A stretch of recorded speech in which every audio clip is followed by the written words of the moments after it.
GPT 모델은 그럼 어떻게 만들어질까? 트랜스포머 모델과 관련해서 제가 트랜스포머 모델을 끝나고 나면 여러분들이 트랜스포머 모델이 아까 특징이 있다고 그랬잖아. 어떤 특징이 있다고 했어? 병렬 처리를 해요. 그다음에 스케일 확장이 아주 용이하게 될 수가 있어요. 그러면 스케일 확장은 어느 부분에서 우리가 할 수가 있나요? 두 가지 포인트가 있어요. 첫 번째, 인베딩을 할 때 그 각각의 토큰들에 대한 인베딩을 할 때 토큰 인베딩 사이즈, D 모델이라고 하는 부분.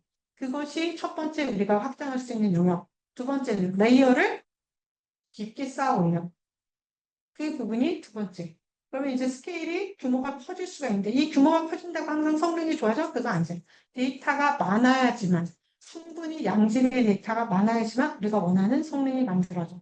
이 과정에서 트랜스포머는 병렬 처리를 할 수 있는데 그 많은 레이어, 그다음에 그 많은 그 디멘전을 갖고 있는 그 어떤 공간, 의미 공간이라고 보통 우리가 얘기할 수 있는데 디스트리뷰션 그 벡터 공간이 D모델의 크기만큼은 이제 분포하는데 얘를 어떻게 효율적으로 병렬 처리했니? 헤드로 D모델을 헤드수만큼으로 나눴어. 그치? 그리고 그 헤드들에 대해서 각각을 처리하고 그 헤드들은 각각의 그 헤드 영역에 해당하는 벡터들이 다른 영역들을 볼 수 있도록 학습을 한 거죠. 되지? 그리고 이 어텐션에서는 뭐 우리가 보고 있을 때 그 각각의 토큰들이 서로 어떠한 첫 번째 레이어를 했어. 그러면 각각의 토큰들이 입력으로 들어왔던 토큰들 사이에서도 서로 간에 누가 누구를 어떻게 어텐션하고 있는지 스코어가 다 나오잖아요. 그 결과를 피드포워드 시켰어. 그러면 문장 전체를 갖고 다시 한번 스코어가 한 번 더 만들어졌죠. 그걸 갖고 다음 레이어로 어텐션을 또 했어. 그러면 추상화가 한 번 더 일어날 수 있겠지. 그지? 그리고 그 레이어에서 또 어텐션하고 어텐션을 그럼 어텐션이 서로 상호간에 어떻게 되는지가 계속 겹겹이 쌓이면서 뭐가 일반화가 레이어가 깊어지고 데이터가 많아지고 기모델 사이즈가 커지는. 근데 이거는 이제 사실 뭐 직접 한번 여러분들이 이렇게 뭐 데이터를 이렇게 끄집어 내 봐도 잘 보이지 않아요. 왜냐 모델 사이즈가 너무 커가지고 잘 안 보여. 그래서 이거는 그냥 상상을 하고 게싱을 하는 거예요. 이 모델 구조를 알고 있기 때문에 얘가 이런 효과를 낼 거야 하고 그렇게 상상을 하는 거예요. 그 다음에 GPT 모델에 대해서 볼게요. 근데 GPT 모델을 보기 전에 우리가 트랜스포머는 인코더와 디코더가 페어링 되어져 있는 그런 구조인데 이 인코더의 출력 결과를 디코더가 받아서 활용을 한다라고 되어져 있었는데 언어 모델은 이 두 개 인코더, 디코더를 다 쓰는 언어 모델도 있고, 디코더만 사용하는 언어 모델도 있고, 인코더만 사용하는 언어 모델도 있어요. 크게 세 종류가 있어요. 근데 GPT는 우리가 디코더만 사용하는 언어 모델이에요. 생성형 언어 모델이에요. 그리고 버트라고 하는 모델이 있어요. 대표적인 모델로 버트라는 게 있는데, 버트는 인코더만 사용을 해요. 그래서 얘는 문맥을 아주 충분히 잘 이해하고 있는 인코딩은 문맥을 잘 이해할 수 있게 학습되어져 있는 모델인데 예, 그런 구조인데 문맥을 잘 이해할 수 있는 그런 구조의 언어 모델. 그래서 버트예요. 근데 여러분들이 MRC라고 머신 리딩 컴프레hension이라고 하는 어떤 뭐 Q&A 시스템을 만들어 이럴 때 이 버트 모델을 가져다가 많이 사용하기도 해요. 뭐 GPT도 워킹할 수 있는데 초기엔 그랬어. 그 다음에 T5라고 하는 모델이 이제 이거는 인코더와 디코더를 같이 쓰는 모델. 또 구글의 모델 중에서는 바트라고 하는 모델도 있고 여러 가지가 있겠는데 이제부터 우리는 T5와 버트에 대해서는 다루지는 않을 거예요. 너무 많아 다루게. GPT만 다뤄볼 겁니다. GPT는 언어 생성의 강점을 갖고 있는 디코더니까 생성을 하고 있잖아. 그지?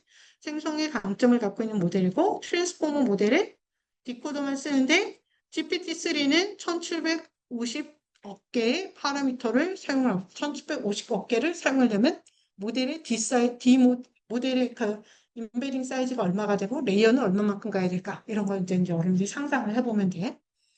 자 그러면은 GPT 모델은 어떤 것이냐라고 하면은 약자야. Generative Pre-trained Transformer.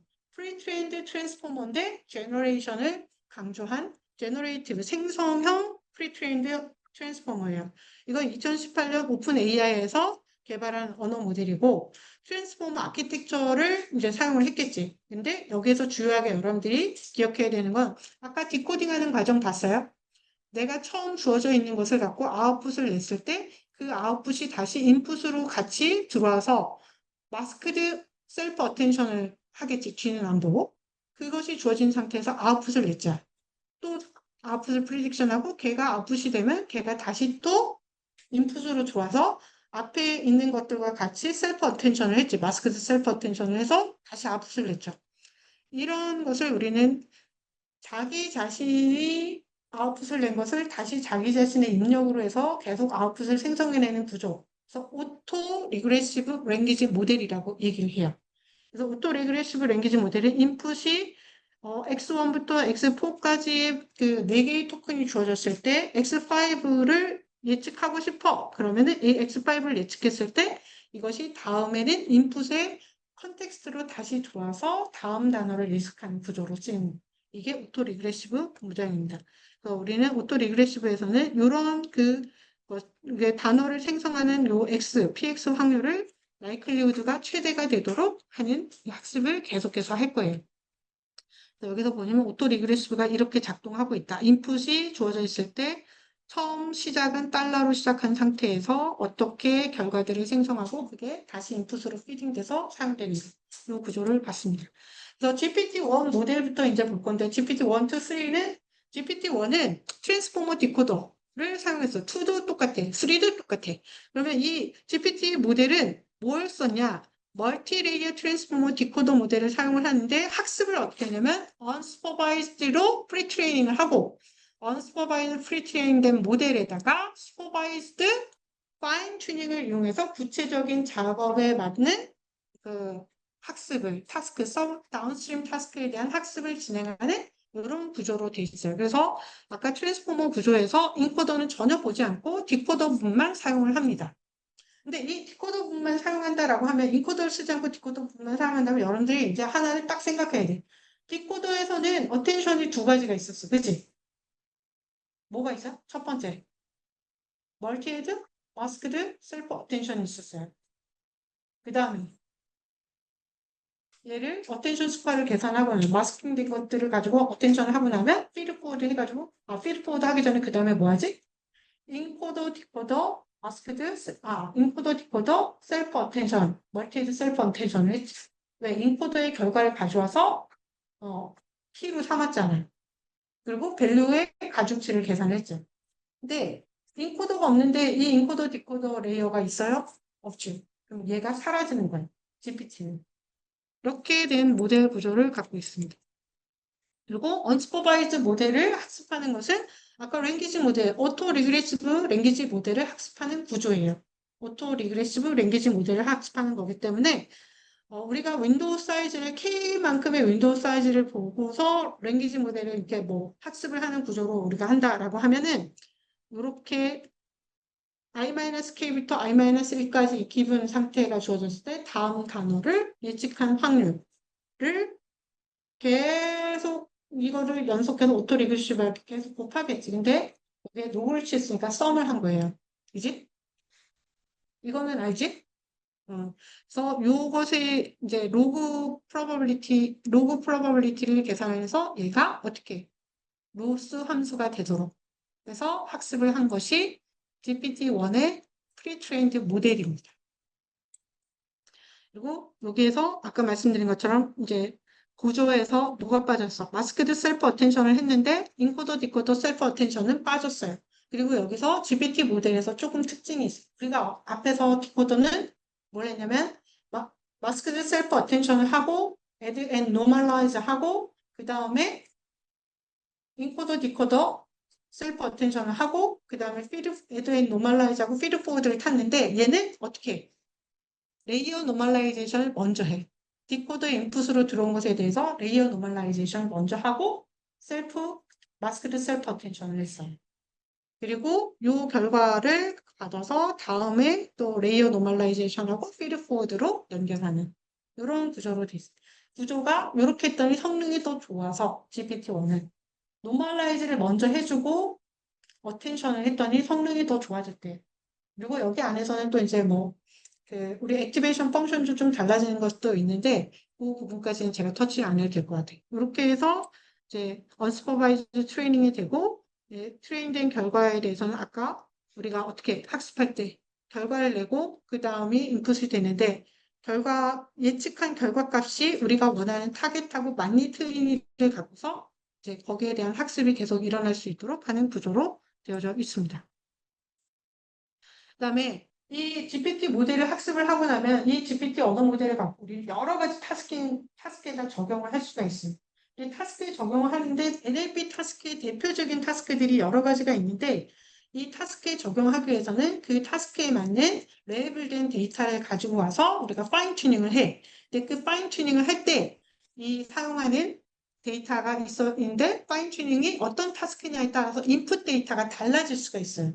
인풋 데이터가 달라질 수가 있어서 그 인풋 데이터가 달라지는 부분에 대한 것을 어떻게 핸들링 하느냐 이 부분을 이렇게 얘기를 해줄 수가 있는데 클래시피케이션 프로블럼을 내가 풀고 싶어요. GPT 모델을 이용을 해서 클래시피케이션 프로블럼을 풀고 싶어요. 그러면 인풋은 그 텍스트의 앞뒤에다가 스타트, 엔드를 넣고 텍스트를 넣고 트랜스포머를 돌려서 통과시켜서 파이널 리니어 레이어를 하나 추가해.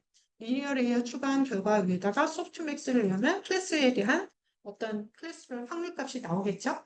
그것을 취하는 그런 구조가 클래시피케이션 프로블럼을 푸는 방법.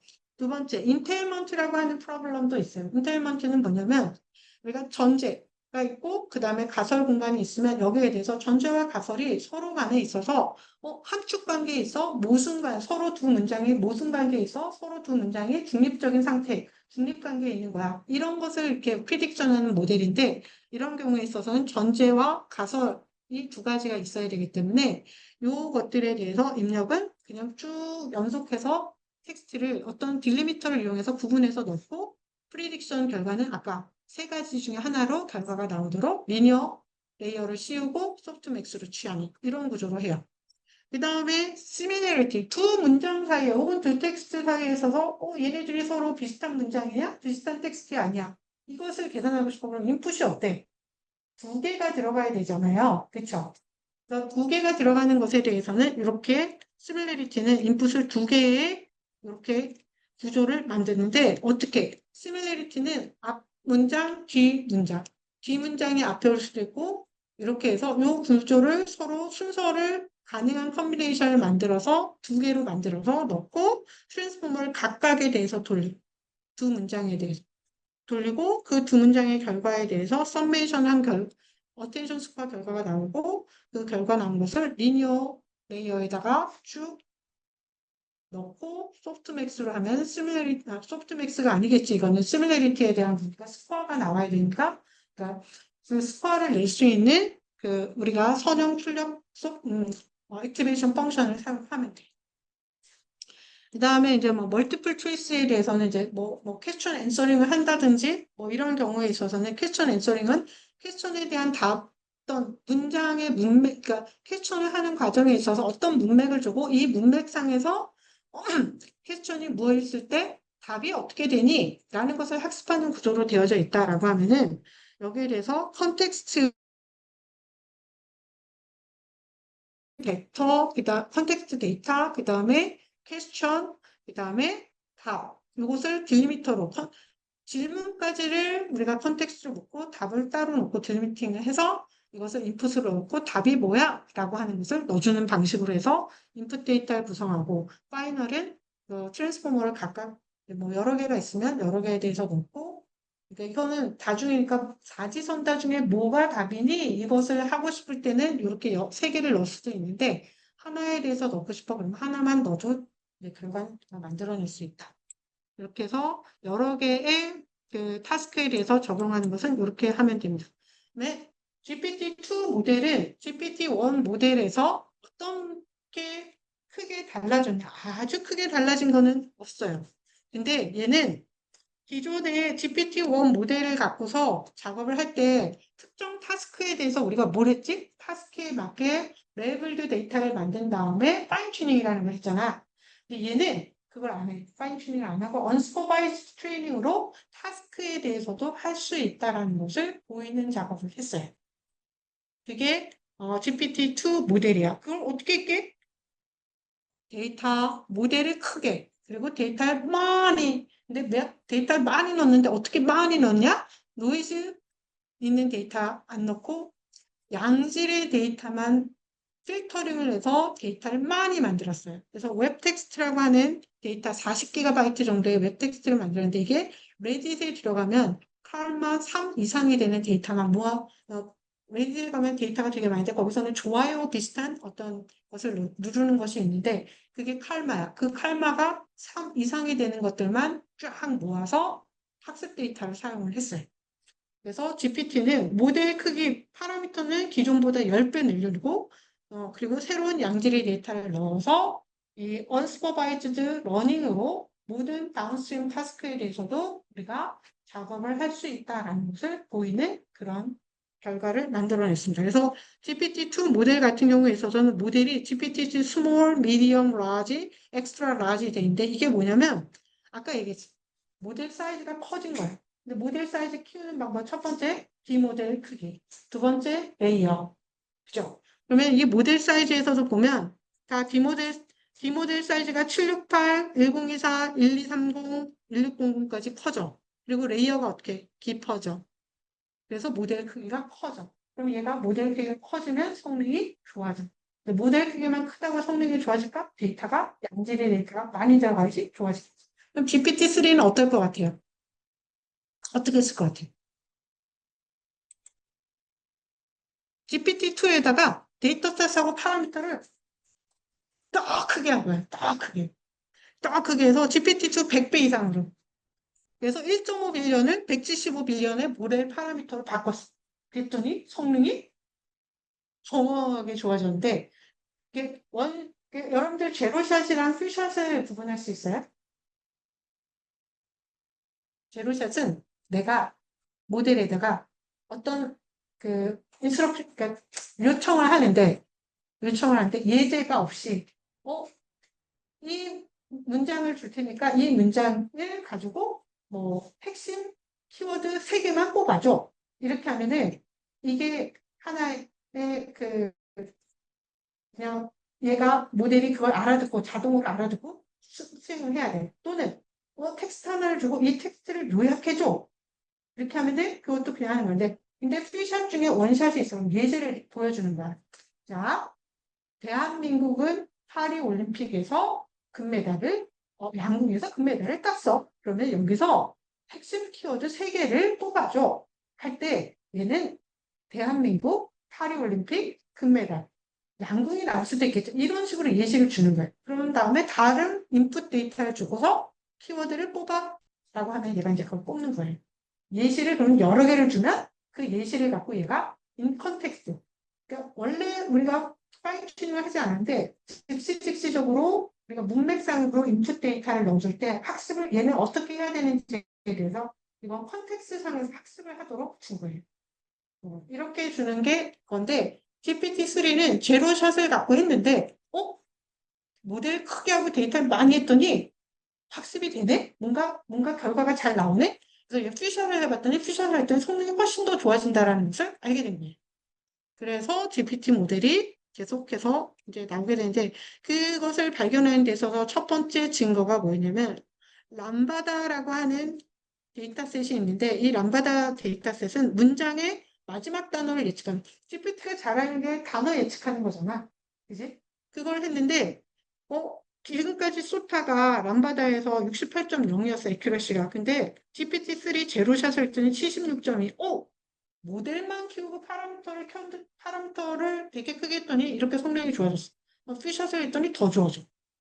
어, 원샷, 퓨샷을 했더니 더 좋아지는 걸 보고, 그럼 다른 것들도 이렇게 계속 해볼까? 그래서 타스킹을 했어요. 그런데 사실 스토리를 생성을 해내는 거라든지, 어떤 질문을 주고 질문에 가장 적절한 결말이 어떻게 되는지를 써봐라고 했는 그런 것을 여기는 헬스 스웨그라고 하는 타스크인데 여기에 대해서는 소타를 넘지 못하는 그런 상황이 있었습니다. 그러나 명백한 것은 이거예요. 모델 사이즈가 커지고 제로샷에서 풀샷으로 가면 갈수록 성능은 높아지는데 소타가 모델이 175 빌리언을 넘어서니까 퓨샷에서 기존 소타를 능가하는 상황들이 계속 발생하더라고요. 그래서 모델 사이즈를 키운 거예요. 근데 3.0이에요. 그 다음에 이제 이 GPT 모델에 대한 전반적인 특징을 이렇게 쭉 요약해서 말한다 그러면 디코더층은 이전 층에서 생성된 표현을 갖고서 입력으로 받았잖아. 그리고 거기서 업텐션을 하고 피드포워드를 했잖아.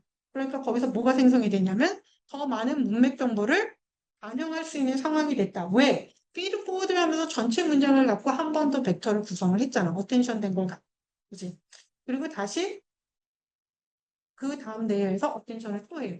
그래서 문맥 정보를 더 많이 반영할 수 있는 인코딩이 가능한 상태가 됐고, 디코더층은 다른 가중치를 각 디코더층이 가중치들이 다 달라지는 그런 게 있으니까 다른 특징들을 계속해서 학습해낼 수 있는 그런 그 상황이 있는데 여기서 중요한 게 뭐냐면 헤드를 여러 개를 갖고 있으면 헤드마다 또 다른 특성들이 학습이 될 수 있다라는 부분들이 있었던 것도 기억을 하면 됩니다. 그리고 디코더는 레이어를 많이 가져가면 한 레이어에서 잘못됐다 해도 다음 레이어에서 잘할 수도 있어요. 그런 특성이 있습니다. 그래서 GPT 모델을 여기까지 했고, 이게 제가 보니까 워드 임베딩에 대한 부분을 제가 빨리 해가지고 거기 부분이 이렇게 아직 잘 개념이 안 잡혀 있는 부분도 좀 있는 것 같긴 한데 언제든지 저한테 다시 질문하세요. 자, 이렇게 더 이렇게 하고 싶으면 다음에는 우리가 GPT-3까지 배웠잖아. 근데 우리 챗 GPT 안에 있는 거하고 GPT-3가 같은 걸까? 궁금하지? 음. 사실은, 어, 같지 않아요. 같지 않아요. 어떻게, 이제, 챗 GPT가 만들어지면서는 새로운 학습 기법이 도입이 됐어. 근데 그 새로운 학습 기법이 도입이 되는 과정에는 어떤 내용들이 우리가 조금 이제 한번 살펴봐야 되냐면, 우리 LLM은 학습 가능한 파라미터를 증가시키면 성능이 올라가는 건 알았죠. 그죠? 성능이 올라가는 걸 알았고, 그리고 LLM은 이제 몇 개의 예시만 줘도, 퓨샷, 몇 개의 예시만 줘도 내가 원하는 결과들을 어느 정도는 생성할 수 있는 것도 알았어요. 그죠? 근데 이 우리가 퍼블릭 NLP 데이터셋에 대해서는 객관적으로 아까 예측하는 건 되게 성능이 잘 된다고 그랬어요. 근데 인간의 의도를 가지고서 우리가 뭔가 명령을 주거나 했을 때는 얘가 잘 못해. 어떤 특징이 있냐면 여러분들이 제일 많이 잘 알고 hallucination. hallucination은 이게 메이크업 팩, 그러니까 뭔가 사실이 아닌데 사실인 것처럼 만들어내는 그런 것도 있고, 그다음 어떤 정말 이렇게 바이어스된 어떤 편향된 결과를 생성을 하거나 이게 뭔가 옳지 않은 그런 결과를 정치적이든 아니면 인종적으로든 뭐 뭔가 옳지 않은 결과를 만들어내는 이 사회에 해로운 결과를 만들어내는 이런 것들도 있고 그리고 사용자가 원하는 것을 잘 따르지 못하는 그런 상황들도 많이 존재했어요. 근데 이게 왜 그럴까에 대해서는 딱 답은 뭐냐면 우리가 GPT-3까지 학습하는 과정은 뭘 했죠? 항상 오로지 오브젝티브가 뭐였어요? 주어진 문서 다음에 나올 토큰을 예측하는 거. 여기에만 집중을 했었단 말이지. 그지? 사용자 의도에 대해서 그것에 맞는 답을 잘 끄집어내도록 하는 그런 학습을 우리가 적절하게 했느냐. 여기에 대해서 퀘스천을 넣으면 그렇지 않았다라는 거야. 그래서 그 결과를 만들어낼지, 퓨샷을 주면 결과를 만들어낼지 모르겠지만 거기에 따라서 우리가 원하는 안전한 결과, 그 다음에 거짓된 결과를 포함하지 않은 정확한 결과, 이런 것들을 만드는 데 있어서는 문제가 좀 있었다. 그래서 이런 것들을 해결하기 위한 연구들이 많이 진행이 됐어요. 그 사이에 있어서도. 사이에 있어서 많이 진행이 됐는데, 여기에 대해서 이제 뭐 인간의 피드백을 반영을 해서 어떻게 학습을 할까? 인간 피드백을 반영해서 학습하는 거는 사실 reinforcement learning이라고 여러분들 많이 들어봤을 거예요.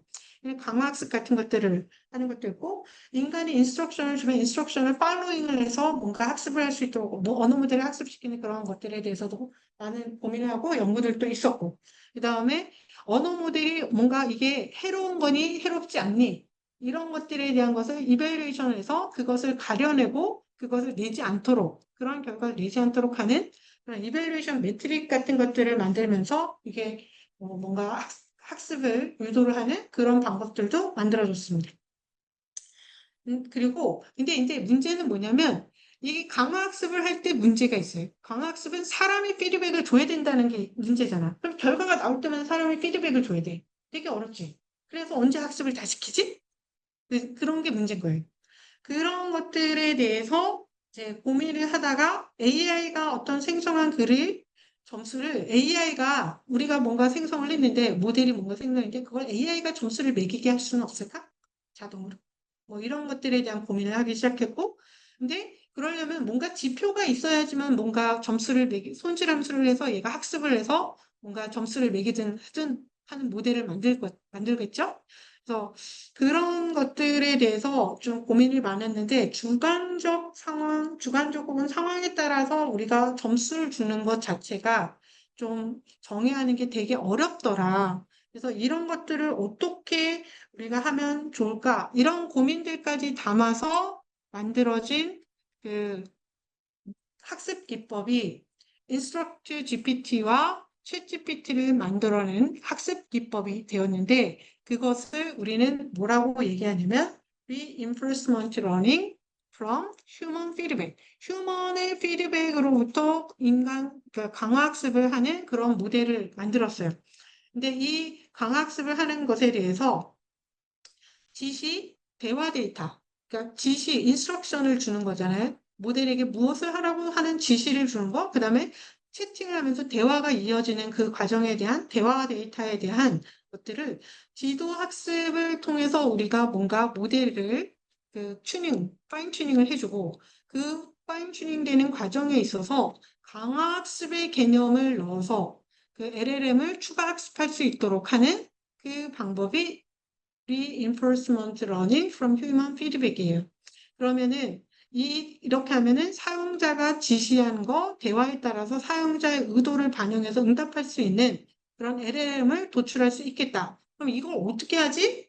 이거를 어떻게 했냐면 오픈AI에서 제시한 방법은 세 가지 단계로 스텝 1, 2, 3, 세 가지 단계로 나눠서 학습을 진행하는 걸 했어요.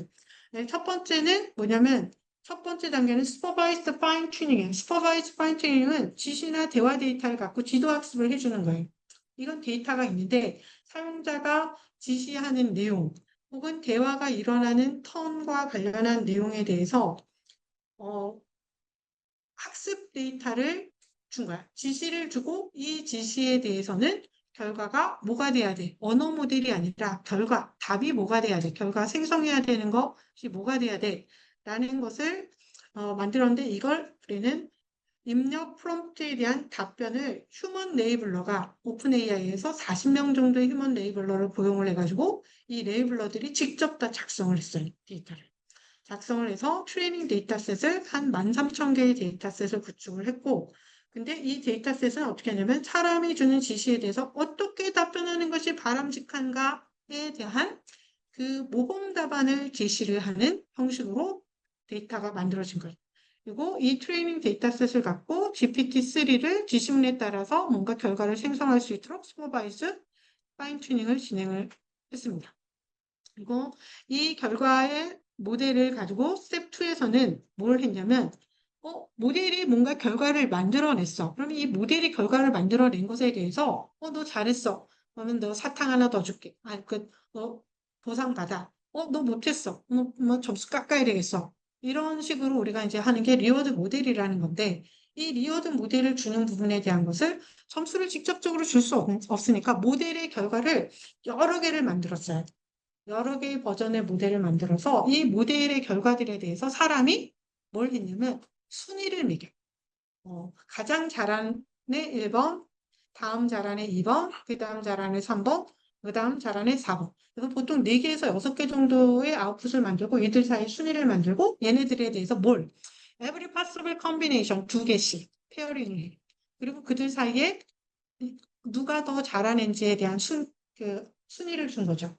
그리고 그거를 갖고서 우리가 리워드 모델을 학습을 했어요. 리워드 모델을 어떻게 학습했니? 이거는 이제 좀 뒤에 가서 얘기를 하겠지만, 자, 이거는 리워드는 분명한 거예요. 모델에게 이 인풋 데이터를 줬어. 그럼 리워드 모델에서 통해서 결과를 스코어가 나왔는데, 내가 사람이 잘했다고 한 애와 사람이 잘 못했다고 한 애가 있을 거 아니야. 그럼 둘에 대한 리워드 스코어가 있을 거잖아요. 그러면은 사람이 더 잘했다고 한 정확하다고 한 애에 대한 리워드 스코어는 잘 못했다고 했던 리워드 스코어보다 어때야 돼? 더 좋은 스코어를 가져야 돼. 그 갭이 더 커지도록 학습을 시키는 그런 방법을 쓴 게 두 번째 리워드 모델을 학습하는 방법. 세 번째는 리인포스먼트 러닝을 하는데 뭘 했냐면 proximal preference optimization. 사람이 선호하는 것에 대해서 더 잘 워킹하도록 그 옵티마이제이션을 하는데 리워드 모델에서의 결과와 우리 SFT, 그러니까 슈퍼바이즈 파인 튜닝을 통해서 1스텝 1에서 뭔가 모델을 학습을 했잖아요. 그치? 근데 이 슈퍼바이즈 파인 튜닝의 모델을 더 잘 워킹하도록 리워드 모델을 이용해서 학습을 한 거예요. 근데 어떻게? 원래 우리 프리 트레이닝에서 갖고 있었던 모델의 성능이 있었을 거 아니야. 근데 그 모델하고 너무 갭이 크면 어때? 엉뚱한 대로 답이 나올 수도 있는 거잖아.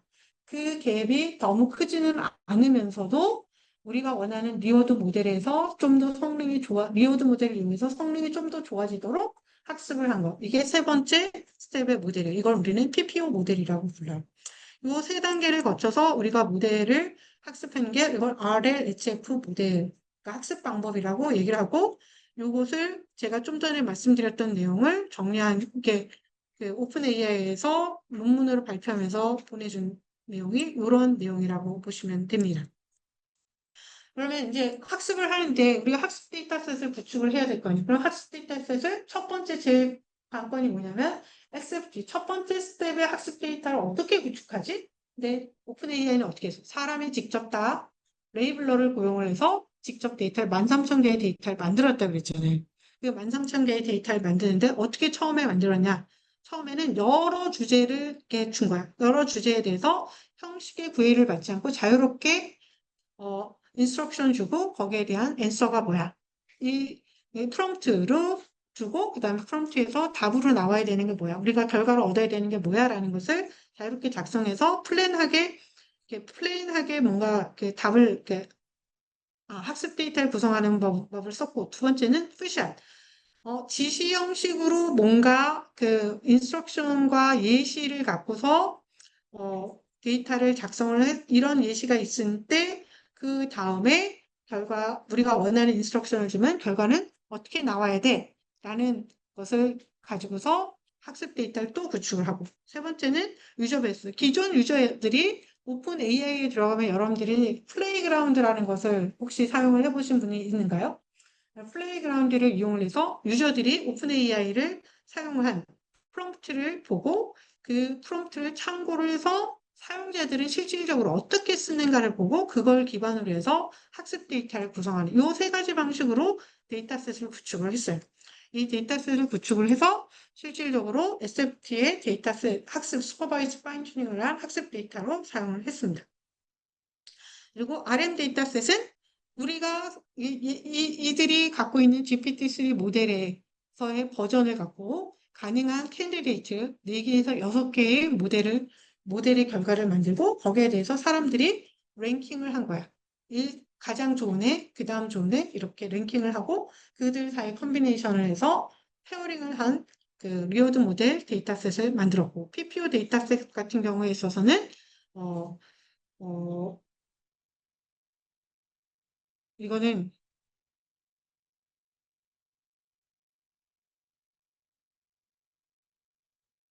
커스터머들이 이게 사용자들이 이렇게 실질적으로 인스트럭션을 어, 해서 결과를 어떻게 만들어 갔는가에 대한 그 데이터를 가지고서 PPO 데이터셋을 사용을 했어요.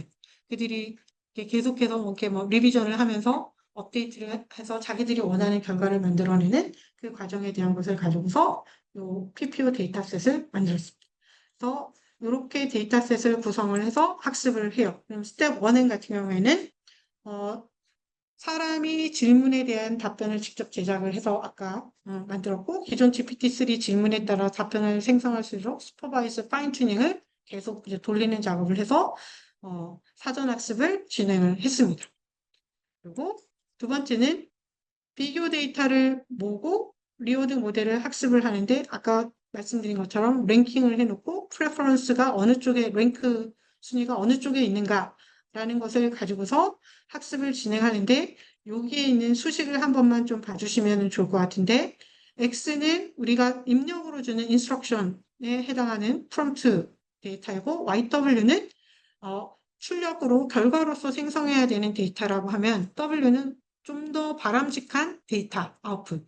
그 다음에 비교를 두 개를 항상 페어링을 했다고 그랬으니까 인풋에 대해서 결과를 냈는데 좀 덜 우리가 선호하지 않는 데이터를 YL이라고 한다면 거기에 대해서 리워드 모델의 각각의 입력과 입력에 대한 출력 결과에 대한 리워드 스코어를 우리가 계산을 한 결과를 둘 차이가 이제 있을 거잖아요. 그럼 둘 차이에 대해서 크게 만들어져, 둘 차이가 크게 큰 확률로 만들어지도록 큰 값이 되도록 확률 분포를 만드는 그러한 로스 펑션을 구해서 리워드 모델을 학습을 했어요. 그래서 리워드 모델은 이렇게 학습을 하고 그 다음에 이게 데이터를 준 실질적인 예시인데 이게 모델에서 프롬프트가 준 것에 대해서 모델이 준 결과를 completion 0, 1, 2가 있으면 3개가 있으면 여기에 대해서 가장 선호하는 건 2번 그 다음에 선호하는 건 1번 그 다음에 선호하는 건 0번 이런 식으로 순위를 주고 이 순위를 이제 나중에 페어링을 하는 거예요. 조합으로.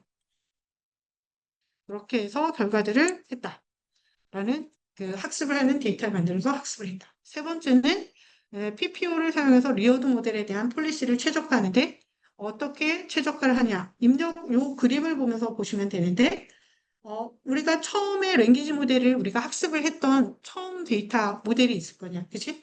그 처음 모델이 있을 거고 그 이니셜 랭귀지 모델에서 결과가 나올 수가 있겠죠. 그 결과가 나온 것에 대한 그 확률 X가 주어졌을 때 이니셜 모델에다가 X 인풋을 주면 우리가 원하는 아웃풋에 대한 결과가 나올 건데 그 결과에 대한 어떤 확률 분포가 있을 거예요. 거기에다가 우리가 우리가 이 PPO를 통해서 튜닝을 진행을 할 건데 튜닝을 진행하면서 나오는 모델이 있을 거예요.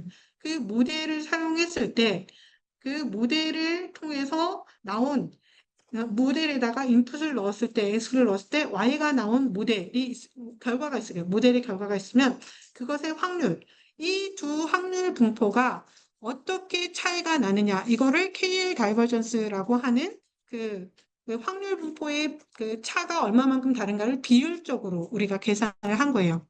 분포 차를 비율적으로 계산을 해서 요 값이 그 분포의 차이가 너무 크지 않도록 계산을 하는 방향으로 학습을 하는데 여기에다 뭘 했을까? 리워드 모델에서 우리가 아까 스코어를 계산할 때 리워드 스코어를 낼 수가 있잖아. 인풋을 주면 거기에 Y가 아웃풋이 나왔을 때 거기에 대한 리워드 모델의 스코어를 같이 더해요.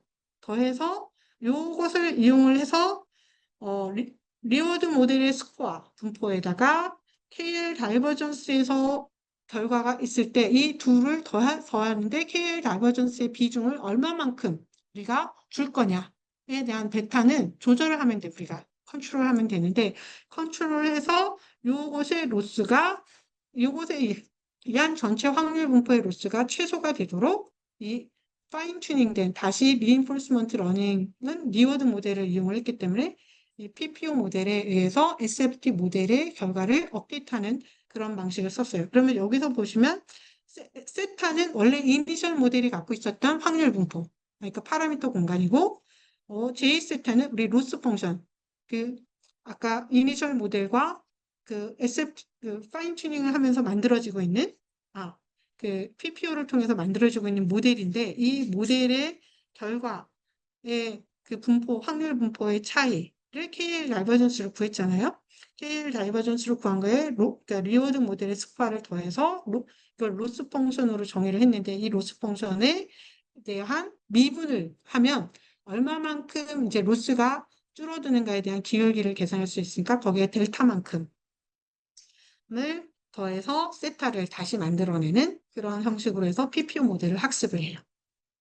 그래서 리워드 모델을 학습해 놓고 리워드 모델의 결과와 SFT, 앞에서 학습했던 SFT 모델의 결과를 같이 이용을 하면서 계속 SFT를 업데이트해서 파이널 SFT를 만드는 거예요. 이게 PPO 모델이에요. 이렇게 해서 하는데 중요한 건 뭘까? 앞에 학습 데이터를 SFT를 할 때 학습 데이터를 만들었잖아요.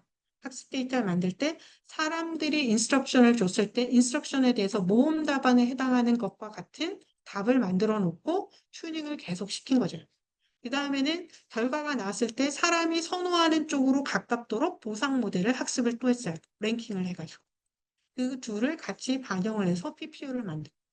이게 RLHF 모델이라고 하고 이 RLHF 모델에 대해서 사람이 원하는 방향으로 얼마만큼 잘 모델이 학습을 했니? 라는 것에 대한 성능 평가를 했는데 리커트 모델 같은 경우에 리커트 평점이라는 거는 뭐냐면 우리가 1점부터 5점까지의 척도를 주고 이 모델이 낸 결과에 대해서 사람이 얼마만큼 동의하니 동의 정도를 측정한 거예요.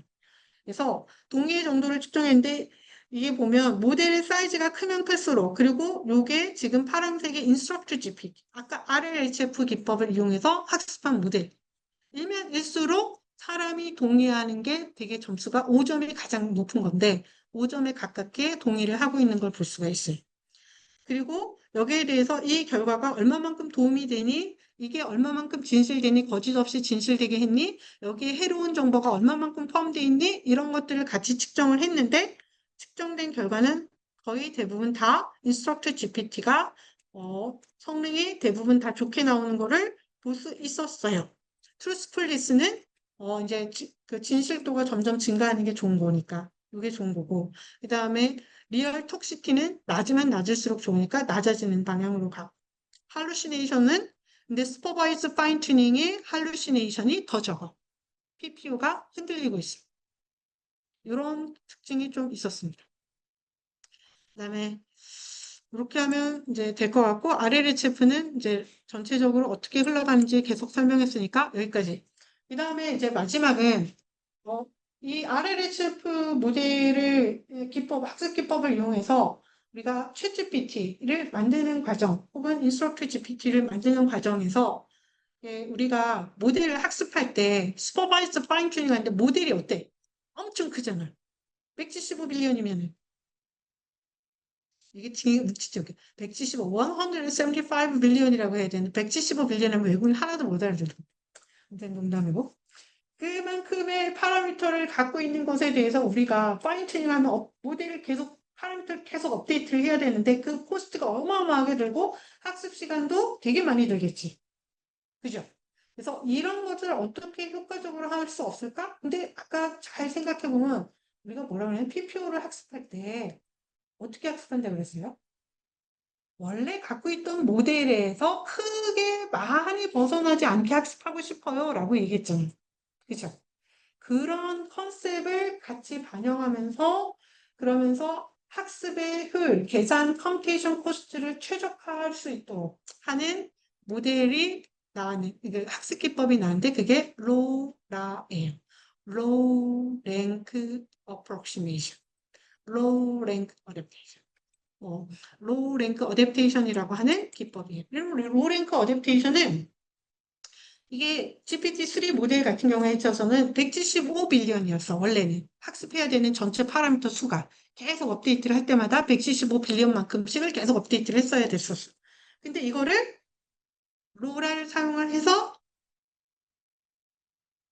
0.01% 정도의 파라미터만 학습을 하도록 만들었고 성능은 그에 가까운 성능을 내도록 그 성능에서 크게 떨어지지 않는 성능을 내도록 학습을 할 수 있었어요.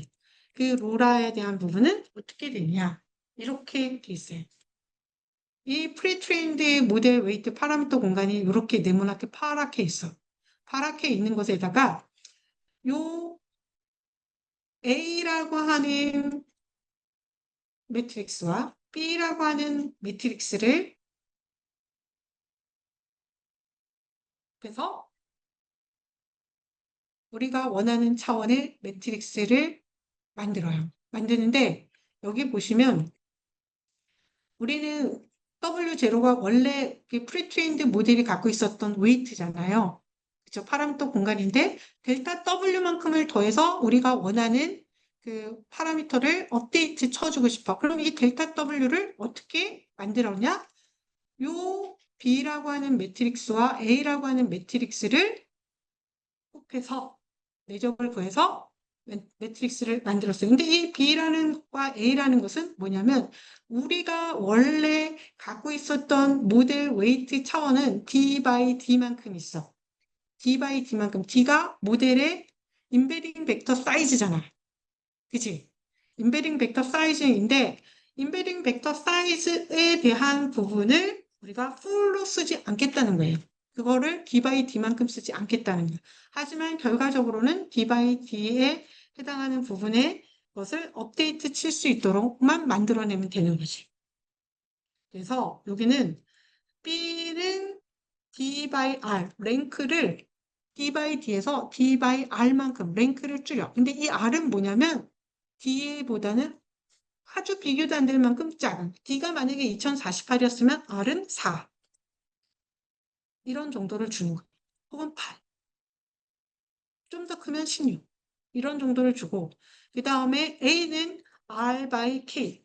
R by K만큼 줘요. 그러면은 D by K만큼이 되는데 이 K가 되게 뭘까? 왜 우리는 D by D라고 했는데 왜 자꾸 K라고 얘기하지?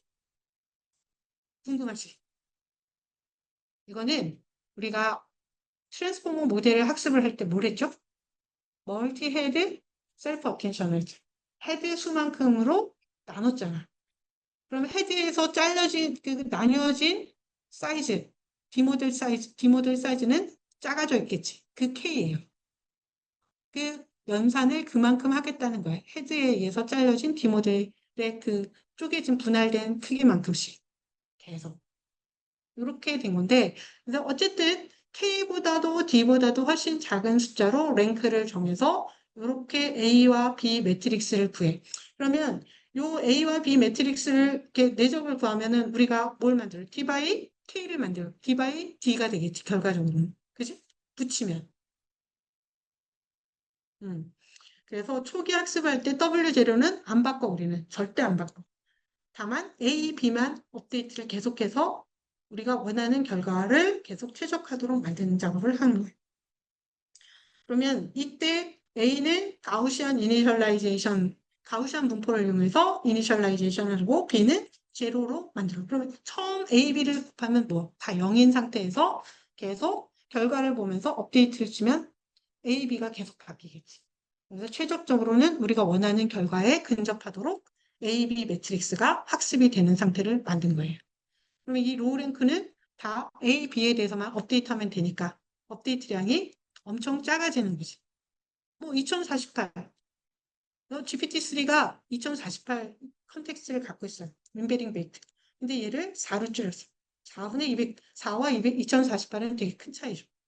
연산해야 되는 양 차이. 이렇게 학습 효율을 높이는 것을 했습니다. 근데 이 과정에 있어서 여러분들이 이제 중요한 거, 우리 웨이트 벡터, 퍼리 큐 밸류 벡터, 이 웨이트 벡터를 가지고서 우리가 계속 연산을 했는데, 얘네들 세 개에 대해서 다 우리가 로라를 적용을 해야 돼? 어느 벡터에 대해서 우리가 로라를 적용하는 게 제일 좋아? 이런 고민이 있을 수가 있어요. 그래서 이 사람들은 쿼리 벡터만에 대해서 랭크를 얼마로 했을 때 쿼리와 키 벡터에 대해서 했을 때, 뭐, 쿼리와 밸류 벡터에 대해서, 어떤 것들에 대해서 실험을 쭉 다 해보고, 레이어에 대해서 다 정해보고, 성능이 가장 좋은 게 뭐니? 라고 해보니까, 쿼리 키 밸류 벡터에 대해서 우리가 하면은 가장 성능이 좋게 나왔어. 이런 결과를 얻어서, 요렇게 이제 적용을 하는 그런 방법들을 썼어요. 이거는 이제 여러분들이, 연산은 우리가 조절할 수 있으니까 로라를 어떤 레이어에 어떠한 벡터에다가 적용을 할 거냐. 모든 벡터에 다 적용하지 않아도 된다. 이런 것들을 여기서는 한 겁니다. 그리고 로라에 있어서 최적 랭크는 얼마면 되겠니? 이거는 사실은 여러분들이 직접 해봐야 돼. 얘네들은 지금 랭크가 얼마였을 때 가장 성능이 좋았냐면 8이었을 때 가장 성능이 좋았대. 근데 여러분들이 사용하는 모델이 뭐냐에 따라서 성능은 달라요. 그래서 조절을 해보면 돼. 근데 보통 4, 8 많이 써요. 한번 해보시면 됩니다. 어떤 경우 2만 해도 결과가 나오는 경우도 있어요. 타스크가 작은 타스크인 경우.